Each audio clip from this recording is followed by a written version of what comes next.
오늘 드릴 말씀은 그리스도의 섬김 사역에 대해서 말씀을 드리겠습니다. 우리 예수님을 가까이 따르던 자들이 있었죠. 제자들입니다. 대표적인 사람이 12제자들이 있었고 또 함께 전도 사역에 동참했던 70명의 또 전도자도 있었고요.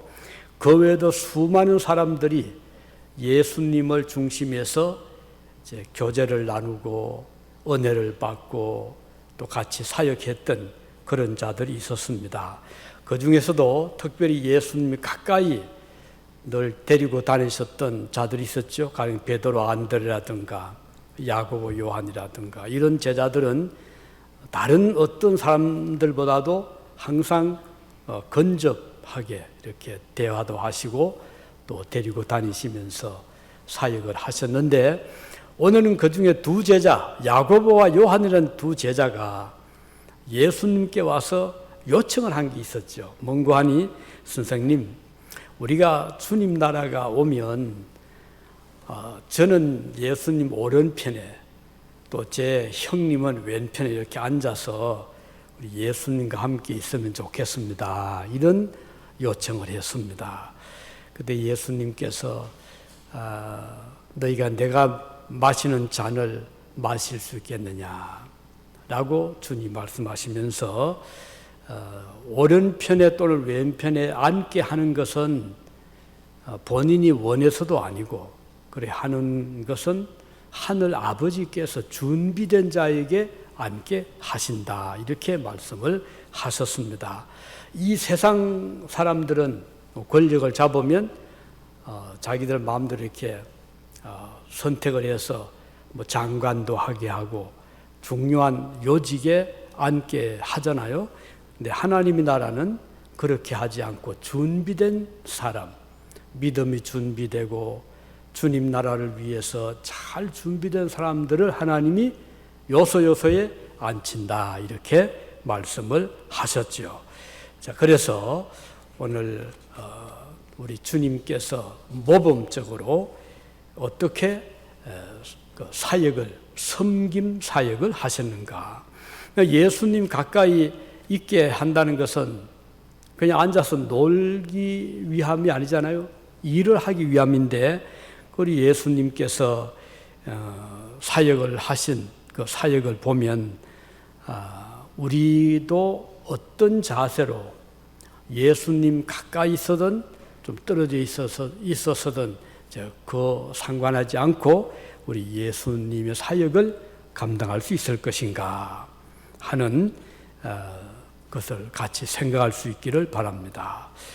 자, 그러면 우리 주님의 사역은 어떤 사역이었는가? 우리 예수님은 도움을 구하는 자들을 찾아가서 섬기는 사역이었다 하는 것이죠. 우리 예수님이 이 땅에 계실 동안 특별히 이제 공사역 3년 한 반 정도 주님이 특별히 여러 곳을 다니시면서 사역을 하셨는데, 주님이 찾아가신 곳은 도움이 필요한 자들이었습니다. 주님으로부터 꼭 받아야 될 도움이 필요한 자들을 주님이 찾아가 주셨습니다. 그래서 하나님의 일을 하게 하셨거든요. 우리 그리스도인들도 예수님처럼 우리가 이제 가서 도움을 줄 수 있다면 하나님이 참 기뻐하시는 일이라고 하겠습니다. 우리 예수님은 어두움 있는 곳에 빛을 가지고 가셨잖아요. 세상의 빛이 되셨죠. 또 우리 예수님은 병든 사람들을 찾아가서 병을 고쳐 주셨습니다. 한 번도 일어서지 못했던 사람을 주님이 일으켜 주셨잖아요. 귀신에게 사로잡혀서 고생하던 자들에게는 자유를 주시고 해방을 주셨습니다. 허기지고 굶주렸던 사람들에게는 배부르게 먹을 것을 주셨었죠. 그 중에서도 가장 큰 사역은 죽은 자를 무덤에서 살려내신 것이었습니다. 자, 병으로 생명을 잃고 무덤에 묻혔던 자 중에 한 사람이 나사로라는 사람이었죠. 마르다 마리아의 그 형제였죠. 그런데 기다려도 예수님이 오시지 않는 거예요. 그러다가 그만 나사로가 죽었습니다. 그 어떻게 해요? 무덤에다가 이제 안치를 했는데 그제서 주님이 찾아오셨죠. 그러니까 이 마리아와 마르다가 왜 주님 우리 오빠가 살아있을 때 오시지 않고 이제 오셨습니까? 라고 주님께 이제 호소를 했죠.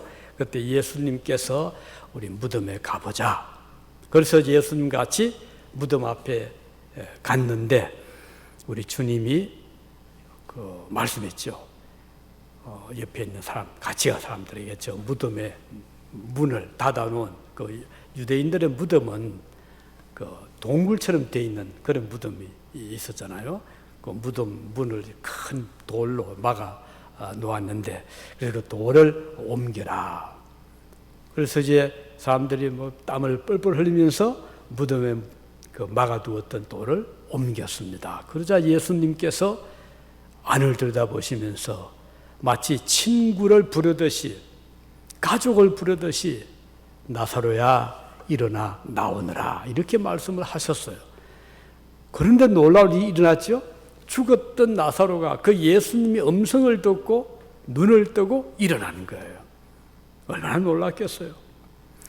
놀라운 일이 일어났었죠. 이것은 우리 예수님은 죽음을 이기신 부활의 주님이신 것을 보여주신 것이고 앞으로 우리 모두가 예수님의 음성을 듣고 무덤에서 죽음에서 살아나올 것을 말씀해 주시는 것입니다. 이렇게 예수님은 가장 필요한 죽은 자를 살리시는 역사를 해 주셨습니다. 왜냐하면 우리 예수님은 우리를 지으신 창조주 하나님이시기 때문에 가능한 것입니다. 지금도 우리 예수님은 그 이상의 일들을 하실 수 있고 또 하고 계십니다. 그의 도움이 필요한 자들의 기도에 주님은 지금도 귀를 기울이고 계십니다. 그래서 기도를 절대로 무시하지 말고 뭐 기도 하나 하지 않나 그렇게 생각하지 마시기 바랍니다. 기도는 역사하고 능력이 있고 반드시 하나님이 듣고 이루어 주시기 때문입니다. 마태복음 7장 7절에 예수님 말씀했죠. 구하라 주실 것이요 찾으라 찾을 것이요 문을 두드리라 그러면 열릴 것이다. 이건 빈말이 아닙니다. 예수님의 확실한 약속이고 반드시 이루어질 하나님의 말씀인 것입니다. 주님께서 이 세상에 계실 때 행하신 그 같은 일들을 지금은 예수님 안 계시면 어떻게 하죠? 하나님 보좌 우편에 앉아 계셔서 옆에 가까이 계시는 것처럼 역사하시는데 그 방법은 성령님을 보내주셨잖아요.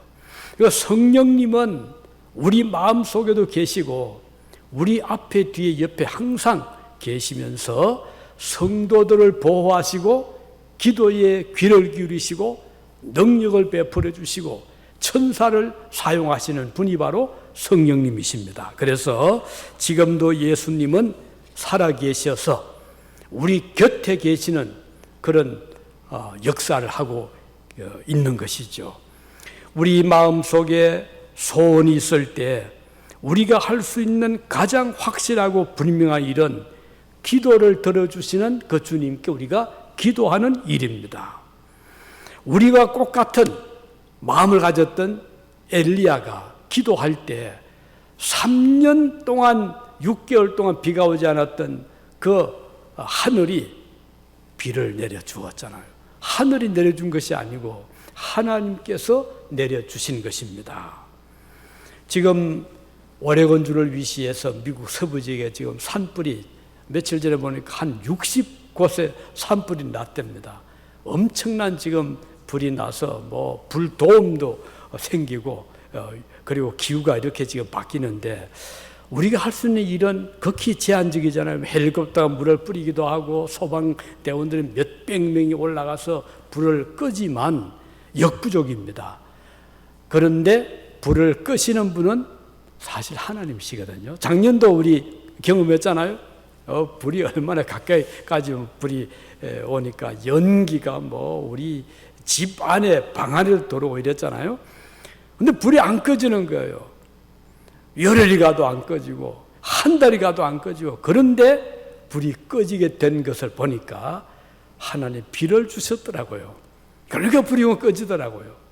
이렇게 인간의 한계를 넘어 역사하시는 분은 우리 아버지 하나님이시다 하는 것입니다. 지금도 우리가 할 일은, 기도할 일이 참 많고 중요합니다. 우리 지난 1년 이제 반 넘었네요. 코로나 사태. 그런데 온 세상이 뭐 야단났잖아요. 그 제일 문제는 이 교회 예배를 드리지 못하는 것이었어요. 그래서 예배를 드리지 말아라, 뭐 대면 예배를 드리지 말아라, 자리를 뭐 몇 피터, 6피터 떨어져 앉아라, 마스크를 써라, 뭐 온갖 정책이 막 이루어졌는데, 그것도 우리 난감했잖아요. 우리 교인들 뭐 많지도 않지만 그 예배마저 못 드리면 어떻게 하냐. 그래서 저는 참 고심을 많이 하면서 기도를 했습니다. 그런데 하나님의 응답은 예배는 계속해라. 그래서 하나님 말씀 굳게 붙잡고 하나님께 맡깁니다. 우리 대신 하나님, 우리 교인들 한 사람도 이 코로나19에 걸리지 않게 해주십시오. 그런 기도를 정말 하면서 새벽 기도 중단하지 않고 수요 예배 중단하지 않았고 주일 예배 계속 드렸잖아요. 그런데 이제 문제는 음식이었잖아요. 그런데 음식은 안 먹어도 되는 것이었지만 우리 학생들도 있고, 그래서 한 주는 딱 쉬었어요. 뭐 워낙 스테이스에서 뭐 조심을 지키고 이래서 우리가 그건 좀 들어주죠. 한 주를 쉬긴 했지만, 그리고는 계속해서 지난 1년 반 동안 우리는 하나님을 의지하면서 조심스럽게 우리가 예배도 드렸고 교제도 나누었습니다. 감사하게도 우리 교인들 한 사람도 코로나에 감염되지 않아서 너무 감사한 그런 참 마음을 지금도 가집니다. 우리가 살아가면서 이런저런 일을 많이 겪습니다. 앞으로 뭐 어떤 일이 일어날 줄이 모르잖아요. 코로나보다 더 무서운, 지금은 코로나 델타 가지고 또 뭐 변이 바이러스가 생겨가지고 지금 LA는 다시 마스크를 쓰게 하고 있다고 그러네요. 한국도 보니까 지금 발령했죠. 밤이 되면은 2사람 이상 모이지 말아라. 그러니까 뭐 완전히 밤이 되면 사람을 볼 수 없는 이게 오늘의 현실인데, 우리는 그래도 염려하지 않습니다. 낙심하지 않습니다. 두려워하지 않습니다. 왜냐하면 이 세상은 인간의 주인이 아니잖아요. 인간이 주인이 아니라 이 역사를 주관하시는 분은 우리 아버지 하나님, 천지를 지으신 하나님, 우리의 생사화복을 주관하시는 그분이 하나님이시기 때문에 우리는 두려워하거나 염려하지 않고 다만 하나님께 우리는 기도하는 것입니다. 그래서 하나님께서 우리를 지켜주시고 보호하시고 이 어려운 사태를 잘 이겨나가도, 이럴 때 우리는 믿음을 더 강하게 하고 연단을 받고 시련을 통해서 마치 금을 우리가 손에 쥐기까지는 그냥 땅에서 캐는 것이 아니잖아요. 금광을 이제 캐면 그 금광 속에는 금뿐 아니라 거기는 뭐 구리도 있고 아연도 있고 납도 있고 뭐 쓸데없는 돌도 있고 그런 것들이 뭉쳐있는 금광, 그 광물이잖아요. 이것을 어떻게 하죠? 용광로에다 넣어가지고 거기다가 몇 천도의 뜨거운 막 불을 이제 지피면 녹잖아요. 그 녹아서 계속 불순물이 빠져나갑니다. 그리고 이제 거기에 뭐 있던 뭐 돌도 빠져나가고 뭐 구리도 다 빠져나가고 마지막 남는 그 순수한 이제 쇠붙이가 금입니다. 그래서 금은 색도 안 변하고 또 질도 안 변하고, 그래서 몇백 년, 몇천 년이 가도 금의 그 지혜를 그대로 가지고 있잖아요. 우리의 믿음도 금과 같은 믿음이라고 그랬죠. 그래서 우리가 처음 교회 나온다고 바로 믿음이면 다 100% 믿음이 되는 것이 아니고 시간이 흐르면서 연단을 받아야 돼요. 그래서 교회 생활하면서, 교회는 광야교회겠죠. 광야는 연단의 장소입니다. 이 교인들 간에 서로 살아가면서 좋은 일만 있는 것이 아니고 부딪히기도 하고 의견 충돌도 나오고 마음도 상하기도 하지요. 그럴 때 우리는 그걸 보고 낙심하고, 아이고 교회 가도 별 수 없더라, 뭐 교인들 보니까 믿음 좋은 것 같은데 아니다, 이렇게 하지 마시고, 이때야말로 우리가 내 믿음을 키울 기회다 생각하고 어떻게 하죠? 양보도 배우고 겸손도 배우고 순종도 배우고, 이렇게 하면 내 믿음이 자라고 내 믿음뿐 아니라 상대방 믿음 자라거든요. 이렇게 해서 교회는 이 연단을 해서, 그래서 교회는 역사가 중요한 것입니다. 역사가 흐르면 교인들의 믿음이 점점 순화되어서, 그 중에 이제 오래 믿은 사람, 연세 높은 분들은 믿음의 장성한 분량, 어른스러운 믿음이 되는 거예요. 근데 이제 믿음이 어린 사람은 이 먹는 음식 자체가 벌써 달라요. 물건, 죽 같은 것밖에 못 먹어요. 어린아이에게 딱딱한 음식 주면 안 돼요. 어린아이에게는 젖이나 먹이고 우유나 먹이고 이렇게 되잖아요. 그렇죠. 어른이 되면 그것만 먹어서 안 돼. 이제는 딱딱한 음식도 먹고 깨물어서 먹어야 되고, 이렇게 하면 이제 몸이 튼튼해지는 것처럼 우리가 믿음 생활 할 때 연단을 잘 받아서 누가 나에게 좀 나쁜 소리 해도 해롭게 듣지 마시고요. 웃음으로 받아들일 수 있고, 나를 비난해도 그렇습니다, 제가 부족해 그렇습니다, 이렇게 용서를 구하면 오히려 그것이 우리의 믿음을 더 온전하게 만드는 것이 되잖아요. 이렇게 해서 오늘 우리는 이 믿음을 잘 지켜나가는, 그렇게 해서 하나님 일을 하게 되는 것입니다. 그러면 우리 주님의 사역은 이와 같이 준비된 사람, 자기 자신을 잘 준비하고 연단을 받은 사람을 주님이 사역자로 세우시고, 또 한 가지는 주님은 그 연단을 받기 위해서 어떻게 했죠? 우리 주님께서 3년 이제 공세하시기 직전에 광야에 가셔서 40일 동안 금식기도 하셨죠. 이게 이제 준비의 과정이었어요. 또 십자가 지시기 직전에는 그 겟세마네 동산에 가셔서 밤을 새우시면서 기도로 준비하셨죠.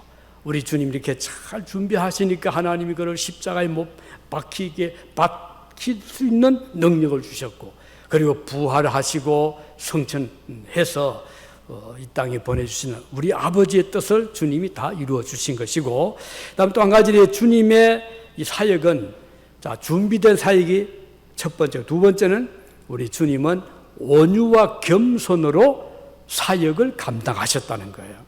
우리 예수님은 참 성품이 온유하셨고 겸손하셨다. 섬기는 사람은요, 겸손하지 않고는 섬길 수가 없어요. 그렇죠? 내가 높은 자리에 있다고 생각하는 사람은 어떻게 다른 사람을 섬길 수가 있겠습니까? 우리 예수님께서는 마태복음 11장 29절에서 말씀하시기를, 나는 마음이 온유하고 겸손하니 나의 멍에를 메고 내게 배우라. 우리 예수님의 마음은 첫째로 온유하셨어요. 두 번째는 겸손하셨습니다.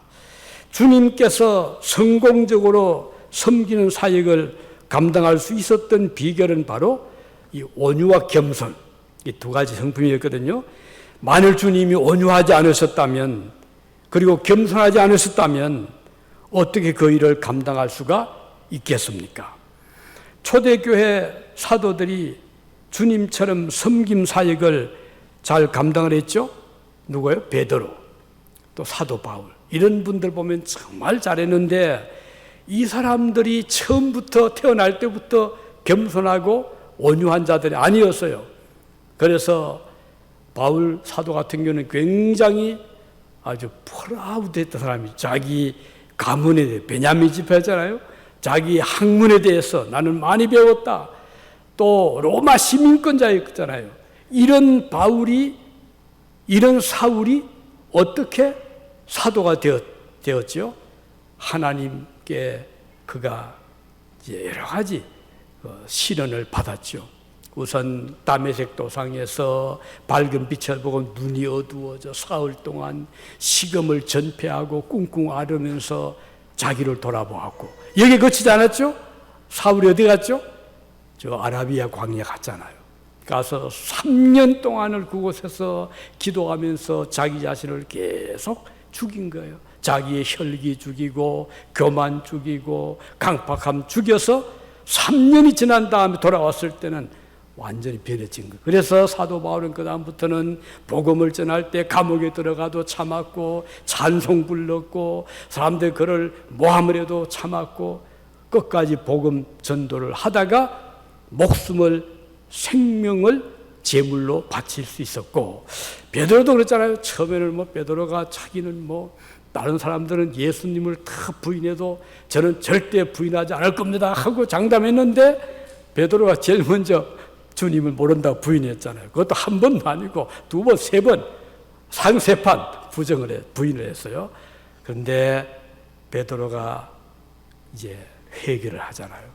닭 울음소리를 들으면서 회개를 합니다. 요즘 저희 성교한 뒤에 닭을 먹이는데 새벽마다 얼마나 우려제키는지 밤중에도 울고. 그런데 감사한 거는 주변의 이웃들이요, 아무도 컴플레인 안 해요. 제가 밤에 어떤 데는 졸릴 때가 있어요. 그런데 나가면요, 그 앞집에 한 부인은 자기는 그 닭 울음소리를 음악 소리로 듣는다고 너무 좋아하는 거예요. 얼마나 마음에 고맙고 감사해요. 그리고 아무도 그래 하지 않더라고요. 그런데 저는 가끔 닭 울음소리를 들으면서 베드로 생각을 해요. 베드로가 이 소리를 듣고 회개했구나. 베드로가 이 닭 소리 듣고 자기의 죄를 고백했구나. 이 생각하면 참 은혜가 될 때가 많아요. 우리가 어떤 때는 별거 아닌 것 같은 데서 그 소리를 듣고 어떤 것을 보면서 주님의 은혜를 생각할 때 우리의 삶이 바뀌어지는 것이죠. 이렇게 해서 베드로가 회개하고 주님의 일을 맡을 때 그는 십자가에 거꾸로 못 박혀 순교할 만큼 그의 삶이 바뀌어졌던 것입니다. 에베소서 4장 2절을 보면 바울 사도 이런 말씀했습니다. 모든 겸손과 온유로 해라. 하나님 일할 때도 겸손이 필요하고 온유가 필요하다고 말씀했습니다. 그리고 사랑 가운데 서로 용납해라 그랬어요.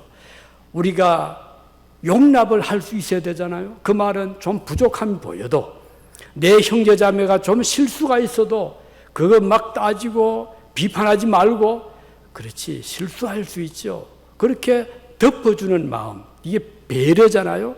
아량을 베푸는 것이잖아요.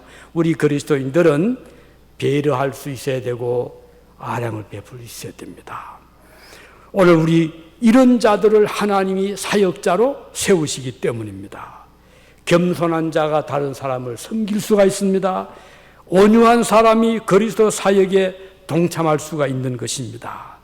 이 마음은 하루아침에 이루어지는 것이 아니고, 이제 말씀드린 것처럼 시간이 필요하고 연단의 그 과정이 필요한 것입니다.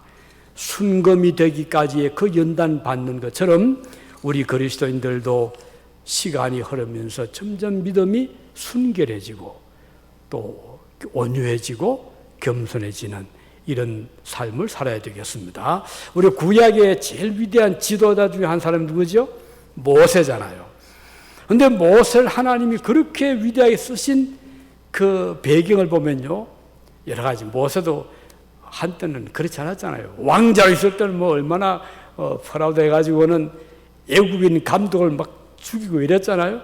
그런 모세가 이제 도망을 가서 저 미디안 광야 갔더니 아무도 안 알아주는 거예요. 왕자인 줄도 몰라요. 그래서 그냥 목자의 옷을 입고, 목자 옷이란 것은 얼마나 거칠잖아요. 바람도 막아야 되고 먼지도 막아야 되고 뭐 양과 같이 뒹굴어야 되니까 그런 옷을 입고 40년 동안을 그곳에서 살면서 완전히 새 사람으로 바뀐 거예요. 그래서 민수기 12장 3절에 보면요, 모세에 대해서 이렇게 묘사합니다. 이 사람 모세는 온유함이 지면의 모든 사람보다 더하더라. 야, 저는 그 말씀 보면서 이게 바로 모세답게 한 표현이다. 하나님이 왜 모세를 위대한 지도자로 세우셨느냐? 온유함이 누구보다도 더했기 때문이다. 그래서 하나님이 그 모세를 위대한 지도자로 세우신 것입니다. 자, 마지막으로 우리 예수님의 사역은 어떤 사역인가? 목숨을 내어준 사역이었다는 것입니다. 목숨은 천하보다 귀하잖아요. 하나밖에 없잖아요. 그럼에도 불구하고 우리 주님께서는 자기의 생명을 그의 백성들을 위하여 아낌없이 내어주셨던 것이죠. 선한 목자처럼 요한복음 10장 11절에 보면 나는 선한 목자라. 선한 목자는 양들을 위하여 자기 목숨을 버리거리와 그랬어요. 선한 목자 되신 예수님은 양들을 위해서 자기 생명을 버렸다. 이 말씀 마음에 참 새기면 예수님이 어떤 분인가를 우리가 더 깊이 이해를 할 수 있을 것입니다. 주님께서는 말씀으로만 백성들을 가르치신 것이 아니고 친히 자기의 생명을 양들을 위해서 버려주신 분이십니다. 이것은 사실 쉽지 않잖아요. 우리 예수님도 어려웠어요. 그래서 주님은 이 일을 위해서 처음에는 기도할 때 아버지 할 수 있으면 이 잔을 옮겨 주십시오. 이렇게 기도를 했거든요. 그런 다음에 바로 이제 또 기도가 바뀌어지죠. 그렇지만 제 뜻대로 하지 마시고 아버지 뜻대로 되기를 원합니다. 이렇게 기도가 바뀌어집니다. 오늘 우리가 기도할 때 그걸 기도할 수 있죠. 하나님 이것도 해주시고 저것도 해주시고 그렇지만 기도의 마지막 부분에 가서 그렇지만 제 뜻대로 마시고 아버지의 뜻대로 되게 해주십시오. 이런 마무리 기도가 주어진다면 그게 백신짜리 기도입니다. 그런데 어떤 사람들은 그러잖아요. 하나님 이거 절대로 해주셔야 됩니다. 안 해주면 저는 교회 안 나갑니다. 이런 기도는 100점이 안 되잖아요. 기도하실 때 100점짜리. 아버지 이 일을 이루어 주시되 아버지의 뜻대로 되게 해주십시오. 아버지 뜻이 아니면 제가 이것을 포기하겠습니다. 이 기도가 훨씬 더 좋은 기도가 될 수 있는 것이죠. 그래서 우리 예수님은 이 사역을 감당하실 때 목숨까지 버릴 수 있었던 것은 자기 뜻을 앞세운 것이 아니고 아버지 하나님의 뜻을 앞세웠다. 그래서 오늘 여러분들이 일상생활 하실 때 어떤 데도 다 이게 적용이 되죠. 가정생활, 직장생활, 사업을 할 때, 자녀를 기를 때 여러 가지 일을 하면서 우리 생각이 있잖아요. 우리 바람이 있잖아요. 우리 욕심이 다 있습니다. 그런데 우리가 마지막 결론은 그렇지만 아버지 뜻대로 되게 해주시기를 바랍니다. 이렇게 기도하면 하나님께서 보실 때 얼마나 기뻐하실 것인가 하는 것을 우리는 생각할 수 있습니다. 그런데 아버지 뜻을 이루기 위해서는 내 뜻을 접어야 될 때가 많아요.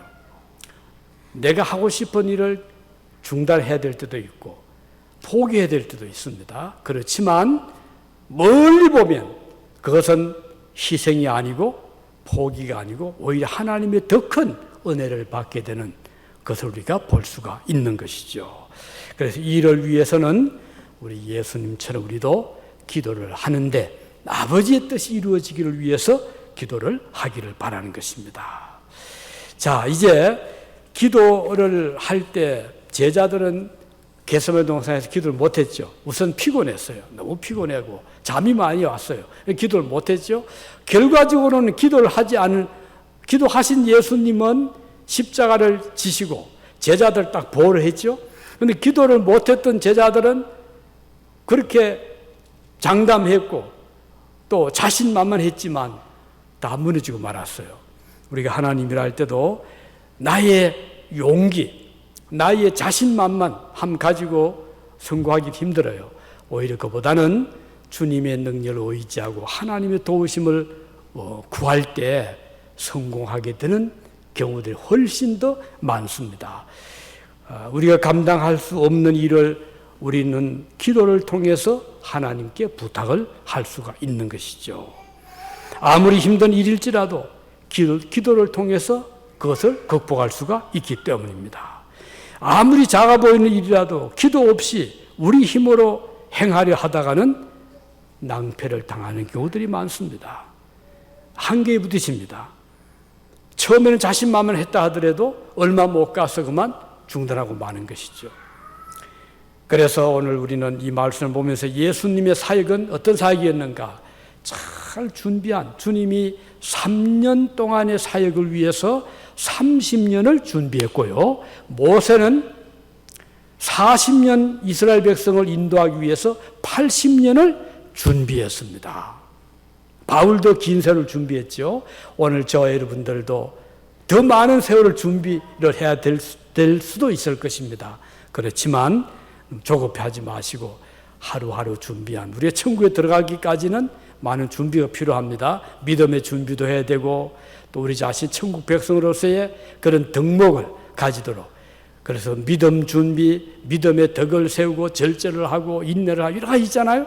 우리가 믿음 사람이 계속 배워나가는 것이고, 그 훈련의 장소는 광야와 같은 교회이다. 그래서 교회 생활을 잘 하는 사람은 훈련을 잘 받게 되고 천국 백성으로서의 나무람이 없는 그런 삶을 살아갈 수가 있는 것입니다. 잘 준비된 삶을 우리 주님은 사셨다. 그리고 우리 주님은 여기에 그치지 않았죠. 어떻게 했죠? 주님 앞에 이 일을 위해서 기도하면서 준비를 했고, 그리고 또 우리 주님은 자기의 목숨을 하나님 앞에 바침으로써 이제 이 사역을 끝까지 잘 감당을 할 수가 있었던 것입니다. 그 일을 위해서 온유와 겸손이 필요했었죠. 겸손하시고 온유하시고, 그리고 자기 희생, 자기의 생명을 하나님 앞에 드리는 그 희생을 함으로써 이 사역을 잘 감당하셨던 것입니다. 자, 오늘 이 세상 살아가기가 참 쉽지 않은 세상입니다. 그렇지만 우리는 분명히 압니다. 이 세상은 아무리 세상이 힘들고 어렵고 또 여러 가지 우리에게 도전이 많이 있지만 아버지 하나님이 주관하시는 세상이다. 그래서 우리는 하나님께서 역사를 관장하시기 때문에 오늘 우리의 삶도 하나님의 손 안에 있다. 하나님께서 우리를 보호하시고 우리를 인도하시고 천국에 들어갈 때까지 그 하나님께서 우리를 붙잡아 주실 것이다 하는 그 믿음을 가지고 주님의 사역을 우리도 잘 따라가는, 그래서 잘 준비된 믿음, 온유와 겸손의 그 귀한 성품, 그리고 우리의 생명까지. 그래서 요리문답 1문에 보면 이렇게 물었어요. 지금부터 한 600년 전에 살았던 그 요한 칼빈 사람이 쓴 그 요리문답에 제1문에 사람이 제일 된 목적이 뭐냐 그랬어요. 그 목적은 하나님을 영화롭게 하는 것이고 하나님을 기뻐하는 것이다, 이렇게 대답을 했거든요.